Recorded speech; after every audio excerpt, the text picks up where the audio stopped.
A graça e a paz do Senhor esteja com você, amém? Pode ser um amém mais forte agora? Amém? É isso aí, que assim seja, né? Que a graça e a paz do Senhor esteja conosco. Eu fico feliz de estar aqui, agradeço ao pastor Márcio aí, que abriu as portas, me convidou, ao conselho da igreja, que também me presenteou aí com essa oportunidade de estar aqui falando um pouquinho sobre a palavra de Deus com vocês. E também estava olhando domingo passado, assistindo pela internet o pastor Isaías pregar. Ele que estava aqui domingo passado, né? Não sei se era o passado ou retrasado, mas eu assisti ele. E eu consegui ler o De Repente 67. E eu falei assim, puxa, que legal a ideia que colocaram aqui, né? E é de repente mesmo, né, Narciso? E a gente pode fazer uma autorreflexão aí. Vou falar aqui, eu tenho 42 anos, de repente 42, né, Marcelo? Não precisa falar a tua idade, não, mas faz esse de repente para você aí internamente.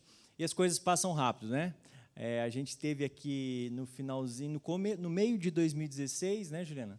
E aí a gente ficou aqui meio assim, fico, não fico, e de repente, em 2017, a gente estava aqui como membro, de repente, a gente estava aqui como pastor auxiliar, de repente, a gente estava aqui como pastor titular, de repente, a gente não estava mais, e de repente mesmo, né? E de repente, as coisas passam, né? A única coisa que não passa é a graça de Deus sobre a nossa vida. E eu queria meditar um pouquinho com vocês, eu acho que propositalmente me colocaram aí no quarto domingo, né? Que é um domingo de missões. Para quem conviveu um pouquinho comigo sabe que isso é uma coisa que sempre me incomodou um pouco e sempre gosto de trazer palavras que desafiam. Então, eu quero te convidar, se eu posso dizer assim, a você fazer uma oração comigo agora e que, de alguma forma, o Espírito de Deus possa tocar na sua vida, que você possa se sentir consolado, ou incomodado, ou exortado, ou edificado, seja lá aquilo que Deus quer fazer na tua vida, mas que se um de vocês que estão aqui presentes, aqui comemorando 67 anos da igreja, se sentir tocado pela palavra do Senhor, lida, ou interpretada, ou falada, e isso de alguma forma mudar a tua vida daqui para frente, eu já me dou por satisfeito, e é isso que eu acredito ser o ministério que Deus me deu, que está à frente meditando sobre a palavra dele, impacte pessoas se sintam desafiadas, pessoas se sintam incomodadas, pessoas se sintam alegres e pessoas mudem suas vidas sempre para melhor, mas principalmente para mais perto de Deus. E eu quero destacar aqui duas partes do culto que eu vivenciei aqui, que me chamou muito a atenção. A primeira foi quando o Marcelo falou um pouco sobre missão, e a introdução dele, vou usar tuas palavras, foi de que algumas dúvidas surgiam na vida dele sobre qual é a missão dele aqui nessa terra, enquanto de repente ele passa por aqui, né? Estou usando aqui o slogan, né? E a nossa irmã Fátima também na sua oração, quero fazer uma observação aqui importante. Eu acho que a oração da Fátima é muito mais importante do que o dinheiro que vai ser enviado para esses missionários, porque a oração que a gente faz por eles é a importância que a gente dá para essas pessoas, ou para as pessoas que estão aqui próximas de nós. E quando ela estava orando, pedindo por essas pessoas que estão, né, que entregaram suas vidas de forma plena, integral, suas famílias estão lá no campo sendo perseguidos, sofrendo acidentes, como já foi relatado aqui, o importar-se. Porque o dinheiro ele pode ser uma coisa meio que talvez, não quero ser injusto, mas às vezes ele pode ser alguma coisa apenas para dar um afago ou tirar um pouco do remorso daquilo que muitas vezes a gente deixa de fazer, né? E o dinheiro vai e volta, e euro é complicado, né? Euro vai para lá e vira nada, né? Mas a oração, ao importar-se da igreja com missões, ou importar-se da igreja com aqueles que estão lá na linha de frente, eu digo que estão na guerra propriamente dito, é muito importante, destaco esses dois momentos. E falo isso porque está dentro do contexto daquilo que eu queria falar com vocês. Mas eu te convido a fazer essa oração comigo, se você assim quiser, para que Deus, de alguma forma, fale com você. Pai, obrigado por esse momento aqui com os meus irmãos. Obrigado, Pai, por essa oportunidade que o Senhor está me dando, de estar mais uma vez aqui à frente desse púlpito trazendo a palavra. Obrigado, Senhor Deus, porque apesar, Pai, de toda a responsabilidade que existe por estar aqui em cima falando de Ti, falando da Tua palavra, o Senhor permite ainda que pessoas como eu e como muitos outros aqui falem de Ti. Que o Senhor traga essa responsabilidade sobre a sua igreja, que o Senhor traga essa responsabilidade sobre mim ainda mais. E obrigado, Senhor Deus, por poder compartilhar a Tua palavra. Que esse momento ele seja diferente, que esse momento seja único na minha vida, na vida dos meus irmãos que estão aqui ouvindo a Tua palavra, Pai, ouvindo a meditação da Tua palavra.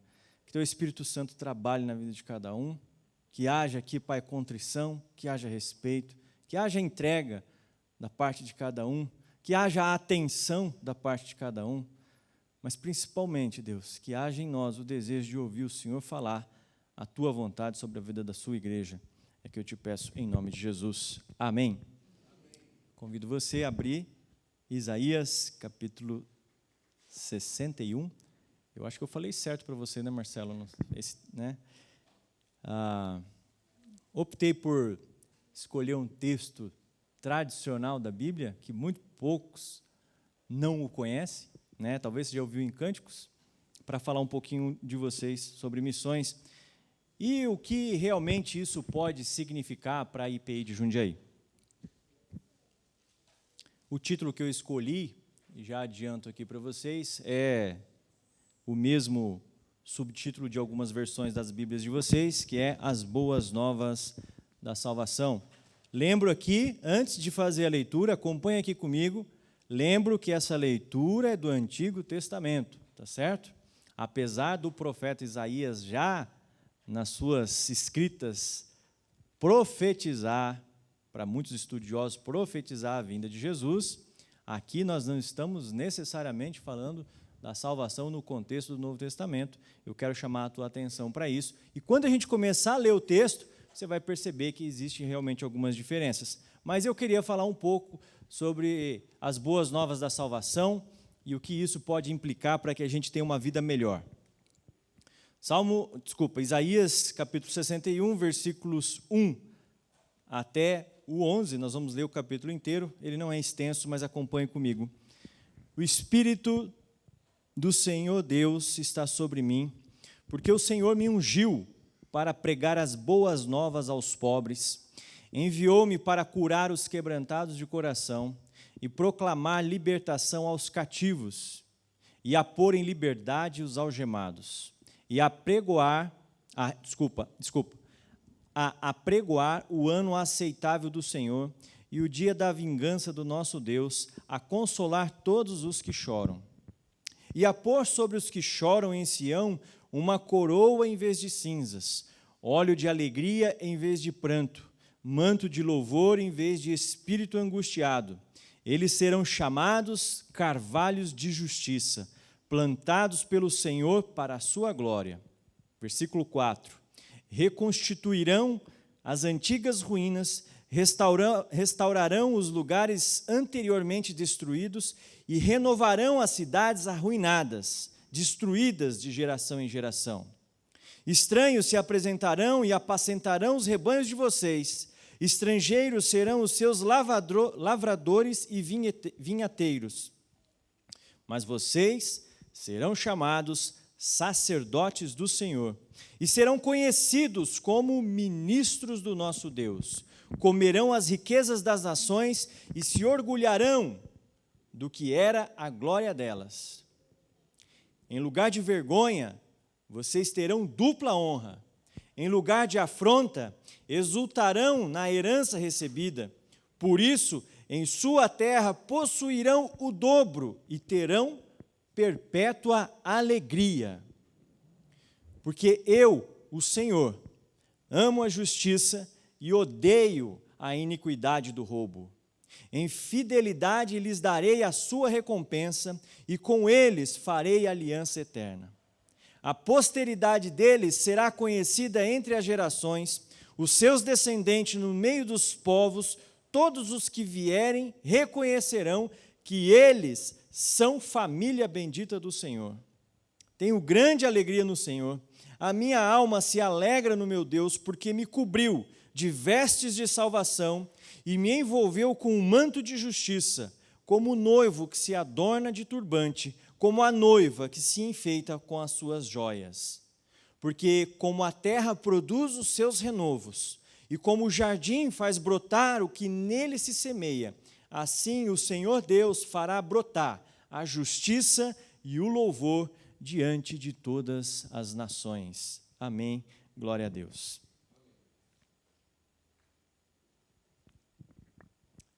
Um texto comprido, que talvez numa primeira leitura a gente se perca um pouco. Eu que já tenho um certo problema de concentração, talvez possa estar falando isso por mim, mas talvez você que ficou ouvindo aqui esses 11 versículos, talvez você se perdeu um pouquinho aí ou não, mas fato é que eu preciso fazer algumas considerações iniciais antes de entrar propriamente no conteúdo que eu queria trazer para vocês aqui desse texto.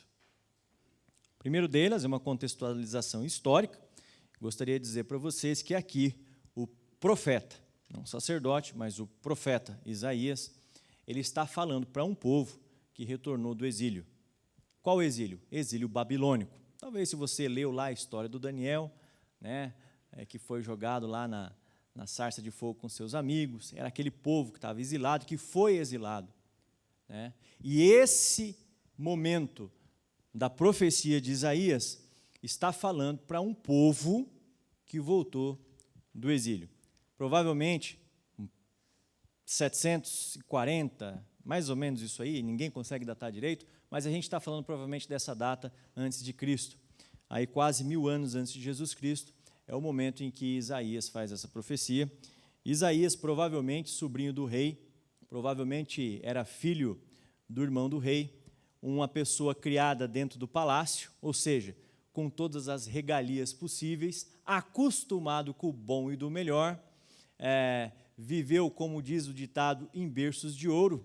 É uma pessoa que se levanta em nome de Deus para falar sobre o ano aceitável do Senhor, para falar sobre salvação, para falar que esse Deus vem para salvar os mais fracos. Então, você precisa ter essa consciência de quem é Isaías. A fala é de uma segunda consideração que eu quero fazer com vocês, é que Isaías, o profeta, está falando então para um povo que voltou da Babilônia, como eu disse, que a gente vai então pressupor que esse povo são ex-escravos, pessoas que estavam detidas, pessoas que estavam algemadas, pessoas que estavam escravizadas, mulheres sendo exploradas, homens mortos, crianças sem os seus pais, pessoas que não tinham muito o que ditar sobre as próprias escolhas, porque quem fazia as escolhas era aquele povo do Nabucodonosor. E eu vou fazer uma observação aqui que talvez seja um pouco difícil para você e para mim hoje, ter um pouco de empatia em relação a quem eram essas pessoas e o que eles viveram. Por quê? Porque o Brasil é um país que, entre aspas, não tem guerras. Talvez você vai falar assim, não, tem um monte de violência, isso sim, mas guerra não. Talvez hoje, se a gente fosse falar com aqueles países da África que vivem em constantes guerras entre governo e população, talvez se a gente fosse falar hoje mais assim, que está mais aberto aí para os ucranianos que estão ali sendo tendo que aprender a viver com pessoas com armas e com bombas, talvez eles teriam mais empatias em entender do que se fala esse texto. Talvez seja difícil para nós entender o que é realmente estar cativo num outro lugar, sem a minha casa, não tendo poder sobre a minha própria família, porque o poder estava na mão do exército, e você tinha que fazer aquilo que lhe pediam. Portanto, a profecia de Isaías era para um povo que tinha acabado de vir do cativeiro, que estava vivendo em guerra e que, desde então, você conhece ali onde está alocado hoje esse povo, Israel, vive em constante guerra. A profecia é para um povo que vive em guerra, nós precisamos fazer essa constatação. E a terceira constatação, então, se a gente não pode ter tanta empatia assim para descobrir o que é o sentimento desse povo quando vem essa profecia de Isaías, o que temos então nós, presbiterianos independentes de Jundiaí, com um texto desse que está falando de um povo que viveu em guerra, que foi escravizado, que Deus libertou e veio de volta. Eu queria considerar que, tanto nós quanto eles, somos pecadores. Eu vou usar uma palavra um pouco mais pesada, mas você não precisa trazer isso para você. Mas talvez tanto eles quanto nós sejamos um tanto quanto ignorantes em relação à grandeza do nosso Deus. Talvez você, membro de igreja, tenha a mesma necessidade do que eles tinham de tentar entender quem é esse Deus que vem para me salvar. Você deve ter entendido, não preciso repetir, que o contexto de salvação aqui não é o mesmo do de Jesus Cristo.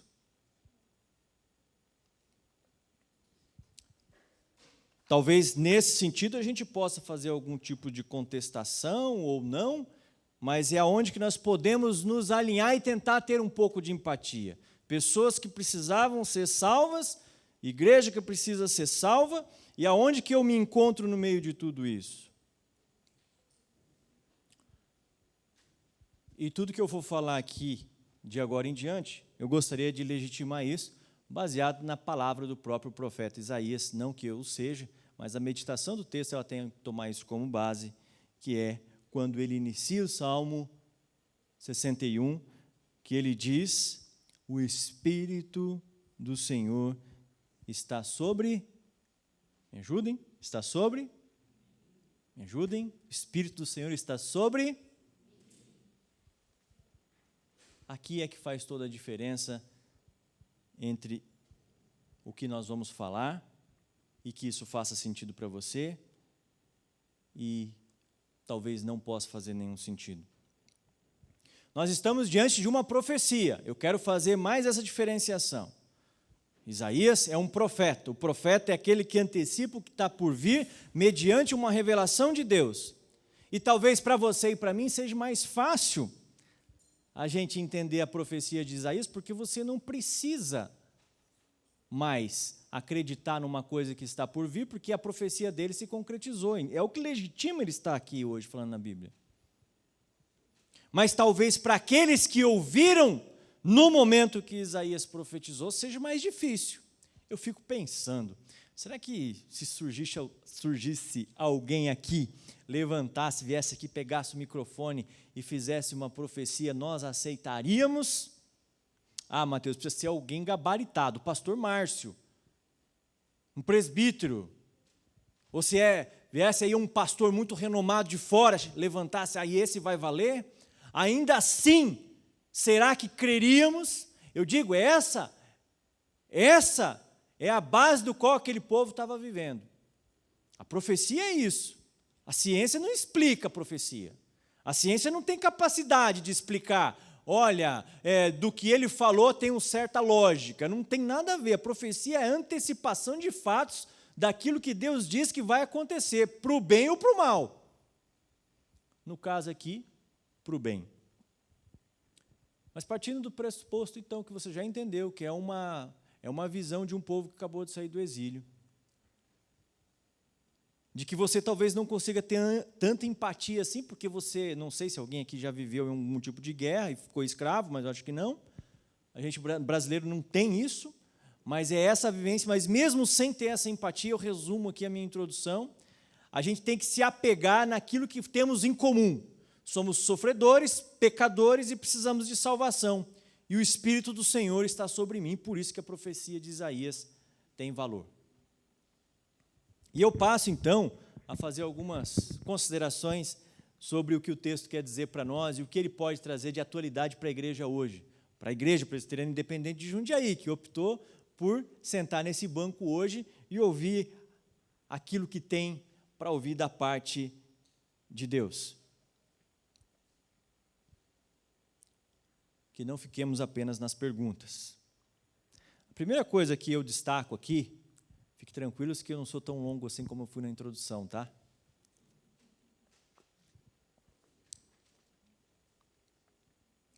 Eu queria que você gravasse na sua cabeça: as boas novas da salvação é para os fracos.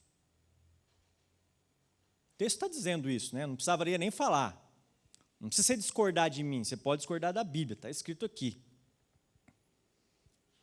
me ungiu para pregar as boas novas aos pobres, aos quebrantados de coração, a proclamar liberdade aos algemados, a pregoar o ano aceitável do Senhor, a consolar os que choram. Versículo 1, versículo 3 está explicando. Está muito claro, eu não preciso ficar me delongando muito com relação a isso. O que eu queria dizer é que naquela questão da empatia, que talvez a gente não consiga nos engajar muito bem com o texto, eu digo para você, e você deve, quando deita a cabeça no seu travesseiro, ou em algum momento de oração, ou algum momento de reflexão, saber que nós não somos fortes o quanto nós aparentamos. E se a igreja ela não tem a humildade, a capacidade de saber que nós precisamos nos fazer fracos para saber que a partir do momento que nos entendemos fracos, precisamos da salvação do Senhor, nós vamos ter um entendimento errado de quem é esse Deus. Não existem homens e mulheres fortes. Talvez você confunda um pouco aqui.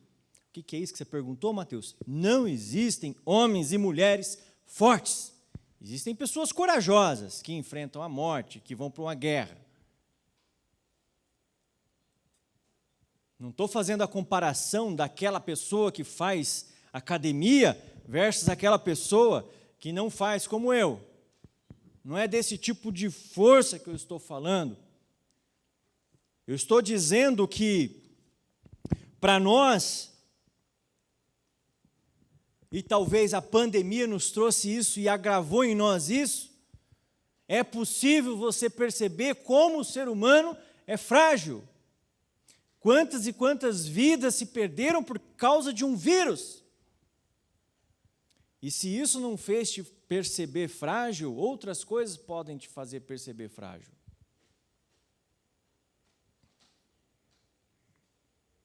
É claro que quando você parte da constatação que um simples vírus é capaz de tirar a vida de muitos entes queridos e muitas pessoas que estavam próximas de você,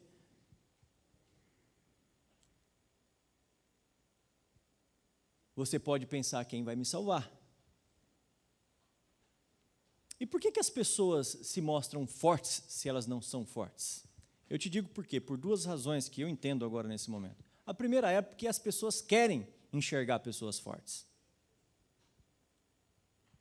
O ser humano pede para ver pessoas fortes, nos quais ele possa se segurar. Então, todo aquele que se mostrar forte vai ser admirado.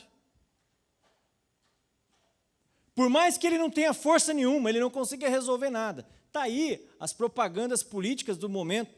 Você já viu algum político desesperançoso, cabisbaixo, falando que não vai resolver os problemas do Brasil? Você não vê, porque ele tem que se mostrar forte, porque a população pede que seja forte. Até porque, se for verdadeiro mostrar o que ele é de verdade, coitado dele, ninguém vota. Então, eu parto do pressuposto que todo cara que vai... Você quer dizer que todo aquele que vai ser votado, que vai ser eleito, tem um pouquinho de mentira? Tem. Ninguém me tira isso. Mas é assim mesmo? Eu entendo que é assim mesmo. E o segundo momento, por que as pessoas se mostram fortes? É por causa do ego. Porque se o outro admira o forte, se eu me mostrar forte, eu vou ter admiração. E qual é a tentação que Satanás faz com Jesus, quando ele fica 40 dias e 40 noites no deserto? Se ajoelhe diante de mim, que tudo isso aqui vai ser teu. Todo mundo vai te admirar a partir do momento que você se ajoelhar diante de mim. Essa é a grande tentação do ser humano.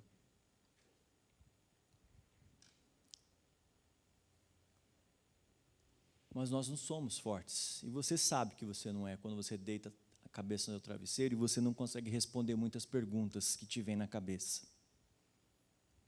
Eu admiro o Marcelo por expor uma pergunta como essa, que também é minha.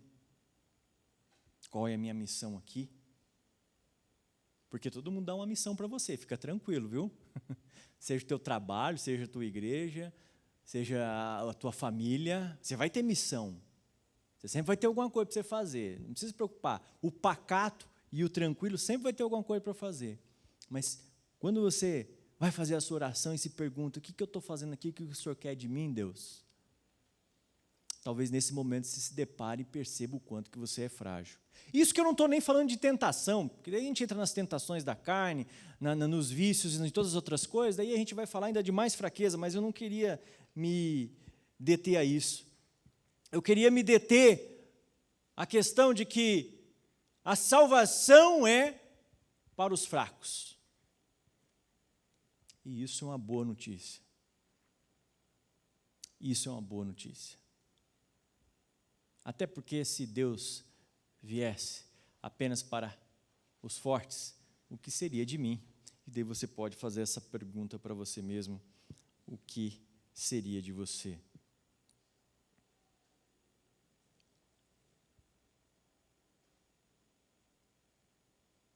Talvez o que a igreja precise fazer é se colocar no seu lugar, de pessoas frágeis, de pessoas muitas vezes incapazes de achar uma direção.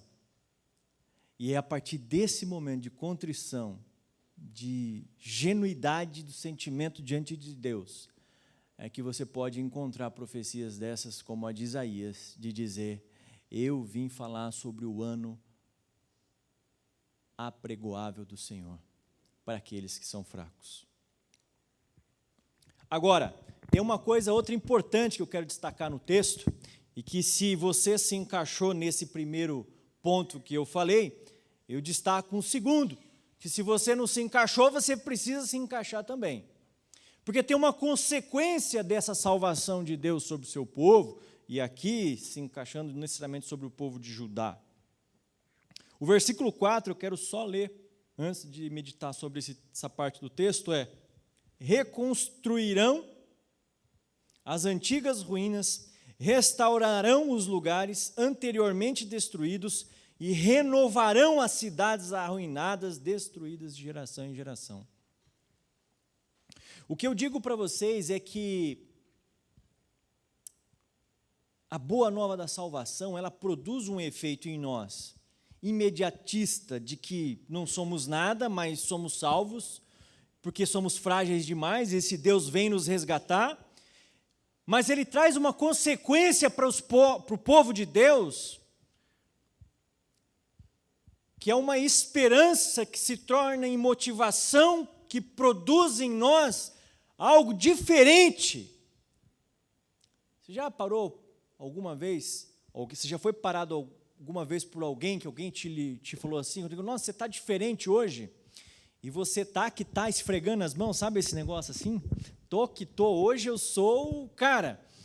Nesse contexto, a salvação do Senhor produz sobre aqueles que são salvos uma esperança que traz o desejo de trabalhar. Trabalhar, Mateus, mas isso não é o castigo de Deus lá no começo? Sim, trabalhar para as coisas de Deus. Trabalhar para reconstruir aquilo que um dia foi bom. Sim, trabalho.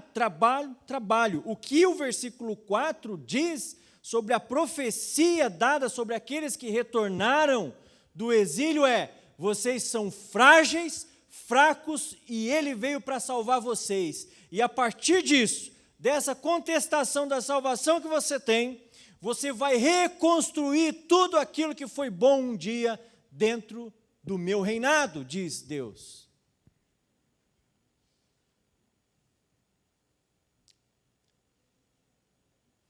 E aqui, eu digo para você, igreja, e eu trago uma mensagem para você, igreja, é a hora de reconstruirmos aquilo que um dia foi bom.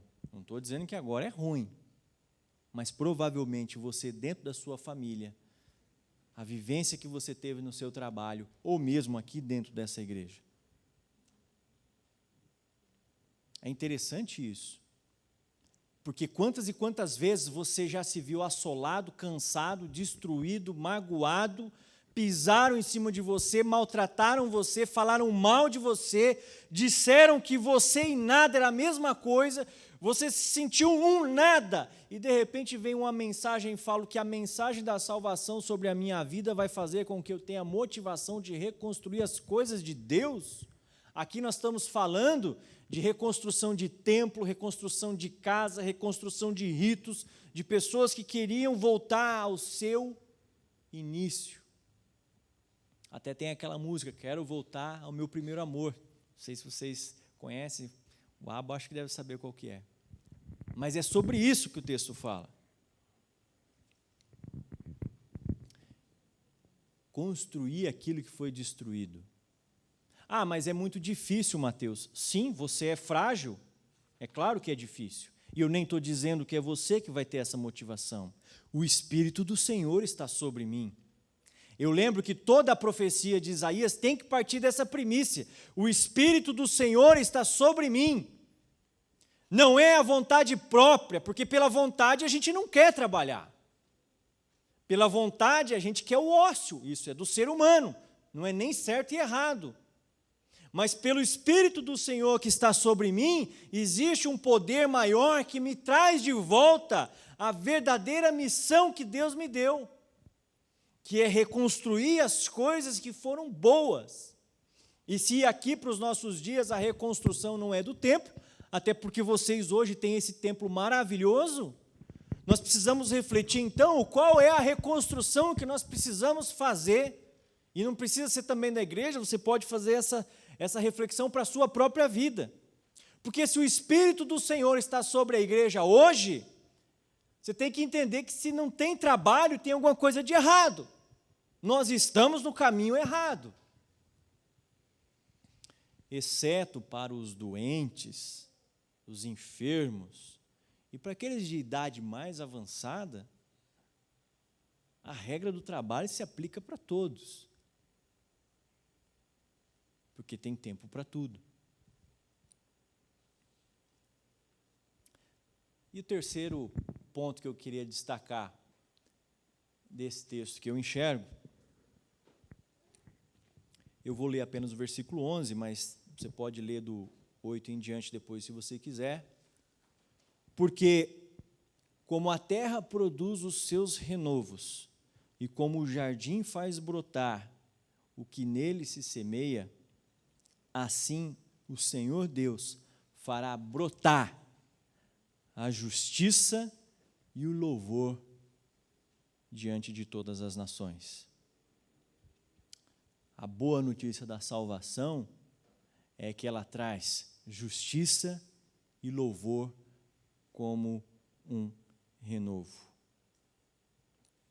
E justiça aqui, me desculpem entrar nesse assunto, até porque eu não gosto, não é justiça pregada por esse ou por aquele governo.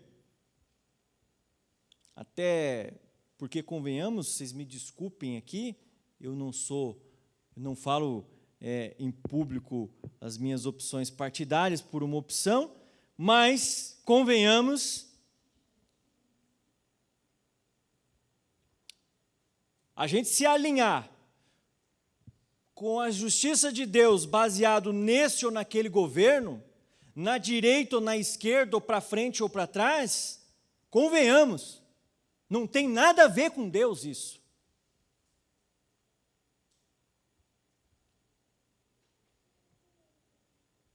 Nosso senso de justiça está errado. Ou entenderam errado quando Jesus disse: o meu reino não é desse mundo. O meu reino não é desse mundo. A minha justiça também não é desse mundo. Então não se apegue, meu irmão e minha irmã. Ore, que é o que a igreja deve fazer. Ore por aqueles que estão aí. Ore por aqueles que vão entrar no lugar.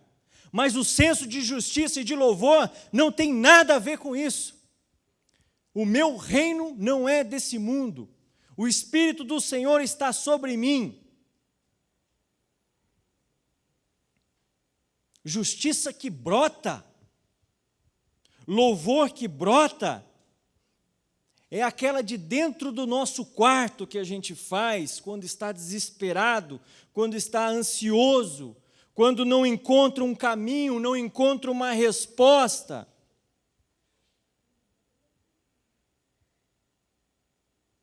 Não é as postagens de Instagram e TikTok. Tem muito mais a ver com os Googles que você dá. Já falaram isso para você? Que o Google mostra muito mais do que você é, do que o teu Instagram e o teu Facebook, não tem mais, né? TikTok.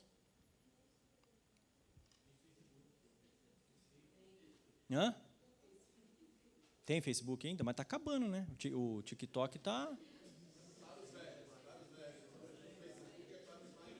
O Facebook é para os mais velhos? Essa geração nova de adolescente acho que nem conhece, hein?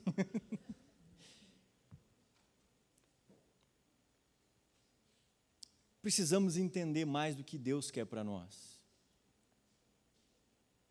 Porque governos vêm e vão, mas o reino de Deus está sendo estabelecido. E qual é a tua parte? Qual é a tua parte como igreja dentro desse reino que está sendo estabelecido?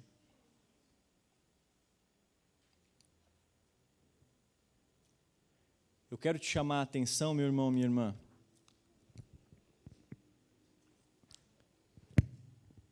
Para que a gente olhe nos dias atuais e a gente entenda qual é a relevância nossa como igreja. Eu não falo nem como necessariamente a IPI de Jundiaí.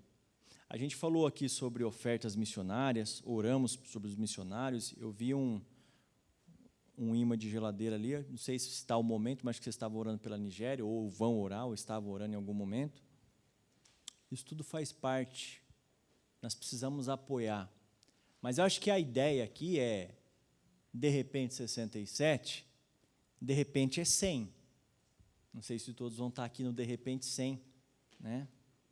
Mas de repente é 70, de repente 75, de repente é 80.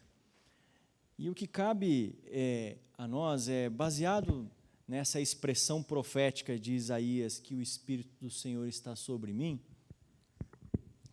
porque Ele me ungiu para pregar, me ungiu para falar aos fracos. Ele citou várias qualidades, mas aos fracos, me ungiu para falar aos fracos, que eu vim para salvar você. E se você tiver a humildade de se colocar como esse frágil, Ele veio para te salvar também, em Jesus Cristo, e que isso vai produzir em você um entusiasmo tal, que te vai fazer querer trabalhar para reconstruir coisas que foram destruídas, e que ao final de tudo isso, quando a igreja consegue promover a sua missão, o que sobra é justiça de Deus sobre a terra e louvor pela grandiosidade do reino dele brilhando sobre a vida das pessoas.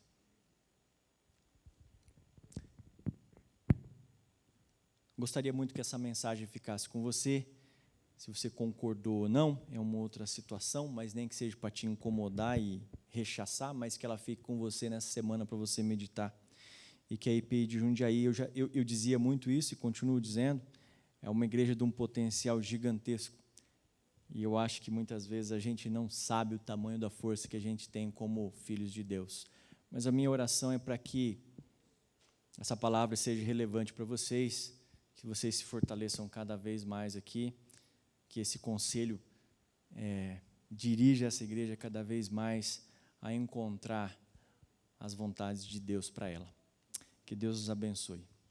Quero convidar você mais uma vez só para fazer uma oração de encerramento desse tempo e depois eu volto a palavra para o Marcelo. Senhor Deus, obrigado, Pai, por esse momento aqui. Eu agradeço por todas essas pessoas que estiveram aqui comigo, ouvindo a Tua palavra, meditando na Tua palavra. E eu te peço, Deus, que o Senhor nos fortaleça. Fortaleça aqui a IPI de Jundiaí, fortaleça o pastor Márcio, o conselho, fortaleça os líderes todos, ó Pai, o louvor, todos os membros, todos aqueles que, Pai, de alguma forma contribuem para o bom andamento desta igreja e que essa igreja ela sempre seja uma referência em Jundiaí aqui, Pai, como uma igreja legítima, proclamadora do Evangelho de Jesus Cristo e que a salvação seja proclamada e que ela alcance ainda muitas e muitas vidas e que muitas pessoas consigam se achegar até o Senhor por esse braço do Senhor que é a IPI de Jundiaí. Em nome de Jesus é que eu oro. Amém.